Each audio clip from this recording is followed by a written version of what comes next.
Ada dua perkara utama kenapa zina menyebar. Kita bicara ruang lingkup negara kita saja, Indonesia. Yang pertama, karena banyaknya masyarakat muslim Indonesia belum paham kalau pernikahan itu tidak ada hubungannya sama prestasi dunia. Sekali lagi, pernikahan tidak ada hubungannya sama prestasi dunia. Tidak ada hubungannya jadi sarjana dulu, punya perusahaan dulu, punya rumah sendiri dulu, punya mobil dulu. Itu nggak ada hubungannya sama syariat. Tidak ada hubungannya nikah sama prestasi dunia. Loh Ustaz, saya laki-laki, kalau saya mau nikah saya nggak punya penghasilan, saya tidak punya kerja, pengangguran, saya mau beli makan apa istri saya?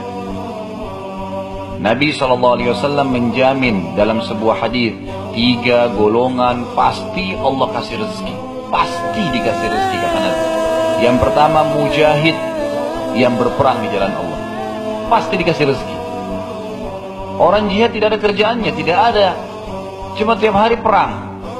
Tapi subhanallah nggak pernah habis peluru yang dipakai, nggak pernah nggak makan, nggak ada mujahid mati kelaparan, nggak pernah ada sejarah mujahid mati kelaparan. Yang kedua, mukatib. Mukatib itu adalah hamba sahaya yang berkata kepada tuannya, saya mau bebas dari keterbudakan, boleh nggak? Kata tuannya, baik. Apa syaratnya, kata si budak? Lalu kata tuannya, kau bayar kepada saya 1 juta. Kata budak, boleh nggak saya cicil 100 ribu sampai 10 bulan, setiap bulan 100 ribu, supaya 10 bulan saya bebas dari keterbudakan. Kata tuannya, boleh. Misalnya, sepakatlah antara tuan sama budaknya ini. Dalam Islam ada hukum keterbudakan, didapat dari 2 sumber.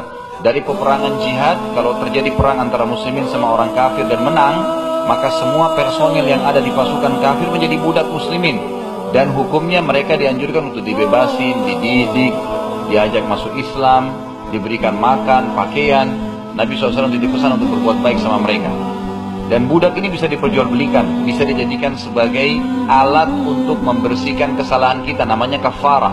Orang kalau berhubungan badan biologis siang hari Ramadan, maka hukumannya adalah membebaskan budak. Kalau tidak punya maka puasa 2 bulan berturut-turut. Kalau tidak punya maka memberikan makan 60 orang miskin. Ada bebasan budak. Orang sumpah salah, palsu, dia mengatakan saya bersumpah atas nama Allah, ternyata salah. Apa yang terjadi? Dia harus bayar dendanya, bebasin budak, berpuasa 3 hari berturut-turut, atau dia memberi makan 10 orang miskin. Jadi budak bisa dijadikan sebagai alat kafarah. Bisa juga menjadikan ibadah secara umum, karena dia bisa dijadikan sebagai ibadah secara umum dengan cara bebasin budak begitu saja. Dan bebasin budak bisa langsung mengatakan saya bebaskan kamu, atau mukatabah. Bagaimana caranya supaya budak tersebut menyicil pembayaran kepada tuannya supaya dia dibebasin. Ini kalau ada budak seperti ini, Allah janji akan berikan kepadanya rezeki. Dan yang ketiga, orang yang menikah untuk menjaga kesucian kehormatannya, pasti Allah kasih rezeki. Rahasianya, kalau anda pun masih pengangguran boleh nikah, boleh. Gak ada hubungannya sama ijazah S1, S2, S3, punya perusahaan 2 atau 3, atau nanti punya mobil, atau nanti punya ini dan seterusnya. Itu tidak ada hubungannya sama pernikahan dalam syariat Islam. Ini yang membuat di Indonesia banyak orang terlambat nikah gara-gara ini.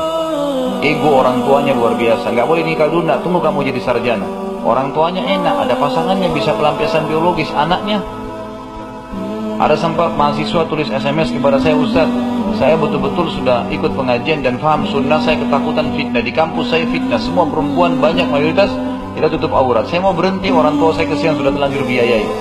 Saya mau minta nikah, orang tua saya kasih syarat harus jadi sarjana dulu, sementara masih baru tingkat 1 kuliah.